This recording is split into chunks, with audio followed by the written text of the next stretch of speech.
Привет, с вами Алена, и сегодня я покажу, как я делала педикюр одной из своих сотрудниц.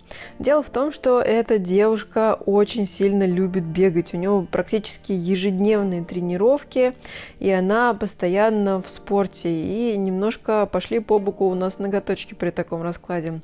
В общем, сейчас будем зачищать, у нас тут и гематома, и анихолизис, и вообще будет очень много всего интересного, поэтому садитесь поудобнее, потому что видео сегодня длинное, целых 20 минут. Вы все время просите подлиннее, поэтому я очень-очень старалась. Ну и начнем наш педикюр с того, что будем зачищать этот самый карман, в котором у нас еще и синяк, и еще целую кучу всего чего-то непонятного. Те самые подногтевые содержимые. Для зачистки я буду использовать твердосплавные фрезы, потому что алмазка здесь абсолютно не берет. После того, как я счистила сам анихолизис, я обнаружила там внутри большое скопление старой ненужной ткани. Конечно, нам нужно все это дело убрать. Обратите внимание, что алмазные фрезы действительно здесь не справляются. Кожи много, она очень грубая, и тут придется работать твердосплавом. Да, я сейчас прямо по коже работаю твердосплавной фрезой, но ей точно не больно, и больше вам скажу, она абсолютно ничего не чувствует, потому что там накопилось много. Синяк и гематома, точнее, случилось не вчера и не позавчера. Этому синячку, если я ничего не путаю, месяца эдак 2. Но дело в том, что она собралась на свадьбу и планирует одеть босоножки.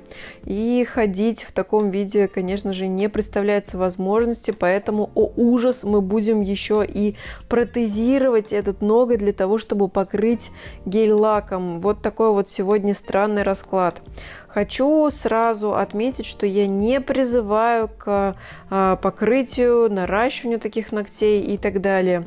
Но у нас немножко другая ситуация и договоренность, что этот ноготок у нас прогуляет всего неделю, потому что на неделю она уехала в другой город, и там, собственно говоря, будет проходить все мероприятие. Мы, кстати говоря, не забываем, да, что нам нужно убрать длину свободного края. Делаю покороче, потому что особенно те, кто бегают, да, носят спортивную обувь и бьются там внутри ногами, им, конечно, нужно все убрать. По поводу подстригания ногтей. Идут часто споры, квадратные или какие. Я все-таки считаю, что должно быть анатомически правильным все это дело. То есть, если у вас квадратные ногти, стригите в квадраты. Если они кругловатые, стригите их круглее.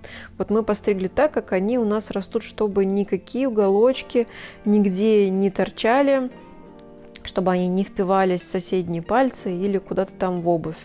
Для обработки кутикулы я буду использовать присыпку. Дальше педикюрную каплю. У меня с красно-синей насечкой, но можно красную или синюю, то есть это на ваше усмотрение. Я взяла вот такую среднюю для того, чтобы зачистить разом все, чтобы это было побыстрее. Потому что у нас еще приключений с этой гематомой целая куча будет. Оттягиваем обязательно боковые валики, или синусы, кому как удобнее. Вычищаем, но убедительная просьба на педикюрах, даже не просьба, моя рекомендация, наверное, давайте так.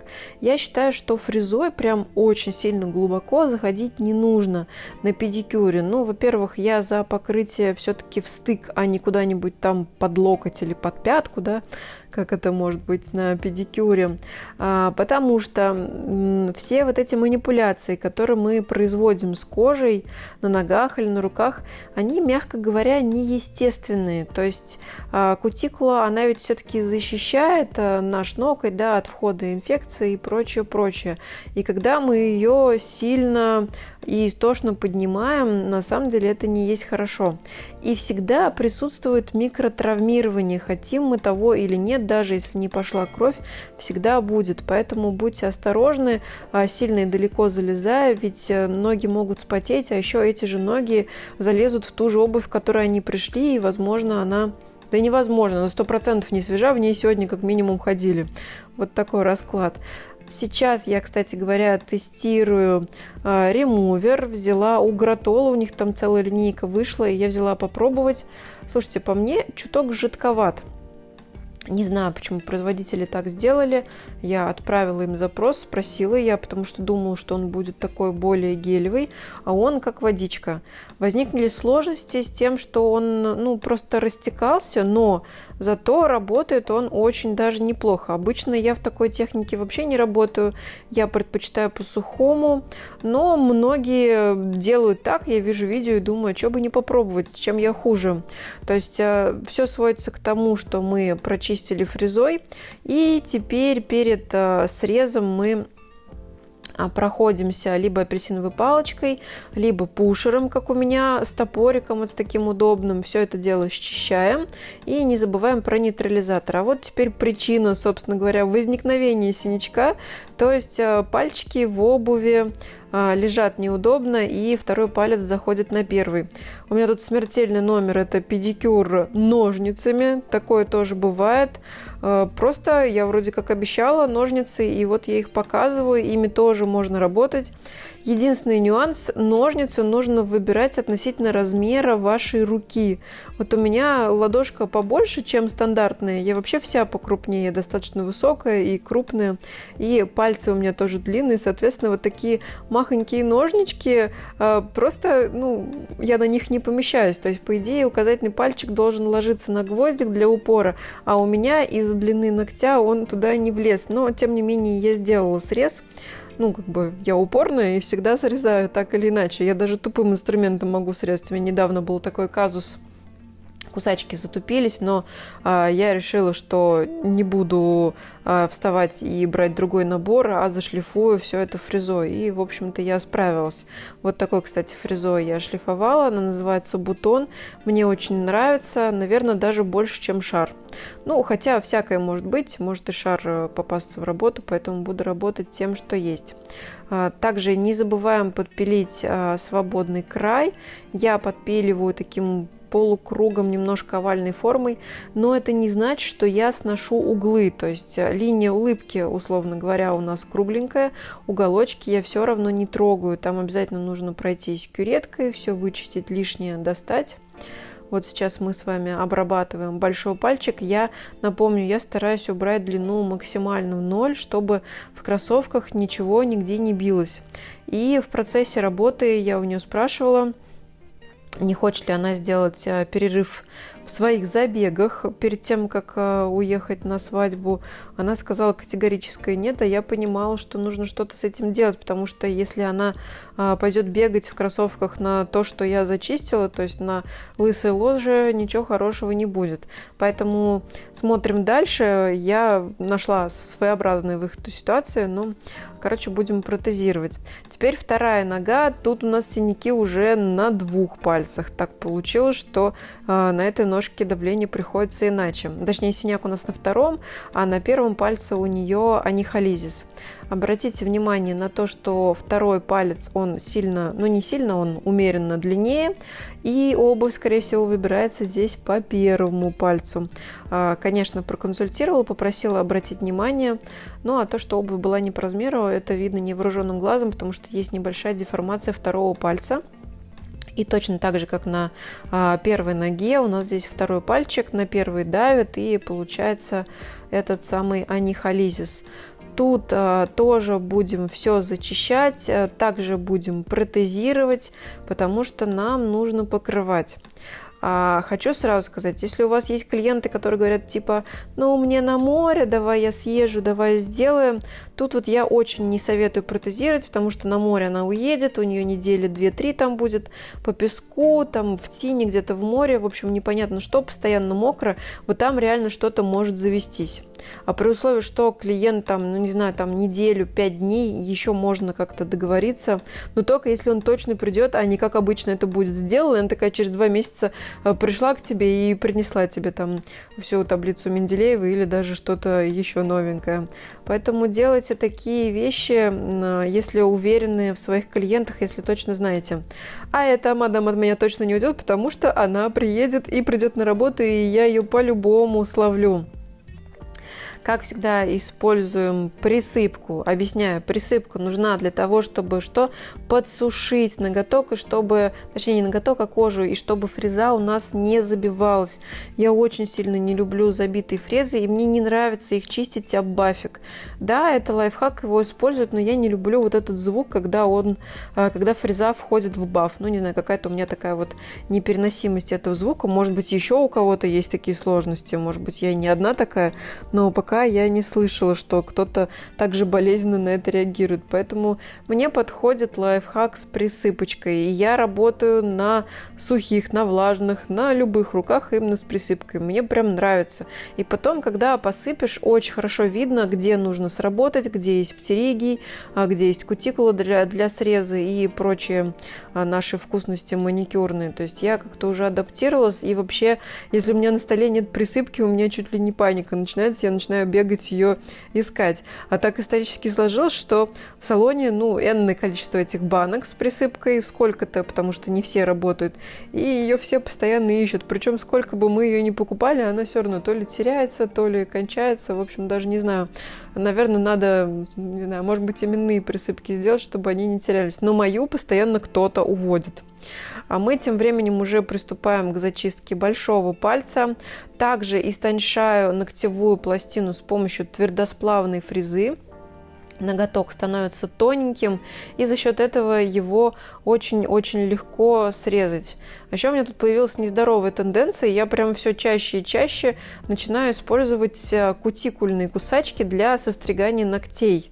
Не знаю, что это за непонятная такая у меня тенденция, но мне кажется, надо уже с этим заканчивать. Потому что заточка-то у меня есть, но я не учла еще один момент, то что кусачки от заточки, так же как и ножницы, могут заканчиваться. То есть после каждой заточки лезвие становится чуть короче. А я люблю вообще длинные лезвия. И я буквально недавно обнаружила, что у меня все кусачки стали очень коротенькие. Поэтому ждет меня серьезная закупка у ниппонов самых-самых длинных лезвий.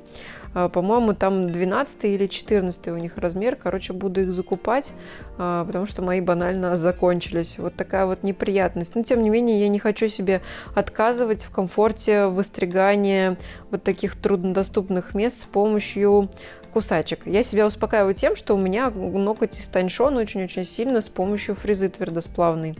Но они все равно тупятся. В общем, будьте внимательны и бдительны. Но во время работы часто приходится выбирать скорость, качество или пожалеть инструменты. В общем, я все время выбираю скорость и качество зачистки. Потому что пряморежущие, например, которые предназначены для уголочков ногтя, они немножко мне как-то вот поджевывают ноготок. А когда у тебя там травма или вот такой вот деликатный анихолизис, как у нас, там все-таки намного удобнее, когда ты нажал, и у тебя прям отщелкнулся этот ноготок. Ну, это чисто по мне. Можете написать, кстати, кто чем любит срезать эти анихолезисы. Может быть, еще какие-то есть методы, которые я не знаю. С удовольствием попробую. Тут у меня снова тот же самый ремувер, который жидкий. Вот посмотрите, как он прикольно размягчает. И здесь я решила снять лишнюю кожу с помощью кюретки. Тоже вариант, почему бы и нет. И я думаю, что зайдет, в принципе, любой предмет, который у вас имеется в работе. Не забываем нанести нейтрализатор, потому что этот ремувер идет именно с нейтрализатором. Не стоит пренебрегать рекомендациями производителя. Побрызгали, вытерли, и можно осуществлять срез. Также на этой ноге работаю ножничками. Кутикулы, конечно, немного осталось. Что-то я спилила фрезой, что-то ушло после сошкрябывания ремувера. Слово-то какое ужасное, да? Сошкрябывание. Ну, вы меня поняли. И вот самые остаточки я дорабатываю ножничками. Также по необходимости делаю шлифовку. Многие говорят, что после правильного среза ножницами по ремуверу шлифовка не нужна, но я не знаю, у меня как-то вот на автопилоте получилось, не знаю, зачем я шлифовала, но я это сделала. И вот теперь наш маникюрчик готов, и мы приступаем к протезированию.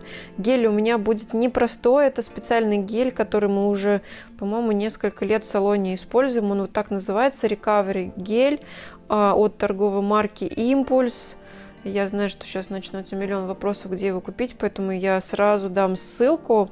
Он стоит недорого, он стоит там 900 с чем-то рублей за 15 грамм. Хватает его очень надолго, ввиду того, что просто у нас мало протезирований и часто не приходится это делать. Он немножко тянущийся, такой не совсем приятный в выкладке, но вот так он застывает и все отлично держит. В чем его особенность, то есть почему мы используем этот гель? Он не единственный в своем роде, я знаю, что есть в других марках, но просто так исторически сложилось, что я заказываю этот гель не потому, что лучше или хуже, а просто потому, что я не знаю, я его нашла, привыкла и вот на нем работаю. Может быть, как-то я закуплю какой-нибудь другой, когда эта баночка закончится, и попробую его. В общем, он профилактический, антибактериальный, противогрибковый и как раз для протезирования. Вот так он ложится, и мне, в принципе, все устраивает. Палочкой я подтерла все лишнее, и пилить особо не пришлось. Вообще, при выкладке, если мы говорим про наращивание или про то же самое протезирование ногтей, я всегда считаю, что лучше побольше кисточкой поработать и поменьше попилить. А вообще это не я так считаю, вообще меня этому понятию и фразе научила Лана Пушкина, которой я училась моделировать акриловые ногти. Она всегда говорит девчонкам, что нужно работать с кистью. И ведь на самом деле это намного проще чуть-чуть поразмазывать кисточкой, ровненько все это выложить, и потом минимум опила, минимум пыли и усилий. По-моему, классная рекомендация, то есть это то, что действительно стоит запомнить. То есть работаем кистью, а не пилкой. Вот такой у нее девиз. Она очень крутой педагог, и на нее давайте тоже оставлю ссылкой, если кто хочет на чемпионаты, на всякие конкурсы, и вообще делать всякие разные идеальные арочные ногти и мечтает познакомиться с акрилом, это, в общем, все туда. Но также там есть и полигели, всякие верхние формы и все нынешние премудрости. А мы тем временем наносим тонким слоем базу, это специальная база педикюрная, у меня тут все от Гратол и база тоже от них. Нанесли базу, все просушили, она очень тоненькая, это большой плюс для педикюра. И дальше наносим вот такой красивый, почти что нюдовый, наверное, оттенок. Он похож на серию Opal, наверное, всеми такую известную, которая вышла давно-давно у Гратола, за счет чего он и прославился. А здесь вот такой розовый оттенок.